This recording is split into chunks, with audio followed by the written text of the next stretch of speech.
বেতাগার মানুষ খুশি হয়ে যাও, সন্তুষ্ট হয়ে যাও রবের প্রতি তারা যারা তোমরা রমাদান মাস পাচ্ছ। আল্লাহ আমাদের সবাইকে রমাদান পর্যন্ত পৌঁছে দিন। ইয়া আল্লাহ, রমাদান পর্যন্ত না নিয়ে আপনি মৃত্যু দিয়েন। জানবে তুমি রমাদান কি জানবে?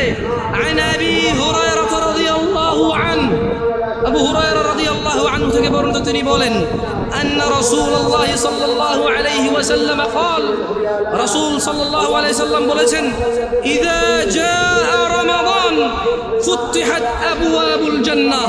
ও মানুষ শুনে নাও, আবু হুরায়রা বলছে মুহাম্মদ সাল্লাল্লাহু আলাইহি ওয়াসাল্লাম বলেছে, ইযা জাআ রমাদান, যখন রমাদান মাস আসে, আল্লাহ আল্লাহ আল্লাহ আল্লাহ আল্লাহ, ফুতিহাত আবওয়াবুল জান্নাহ, আবওয়াবুল জান্নাহ, জান্নাতের দরজা খুলে দেওয়া হয়।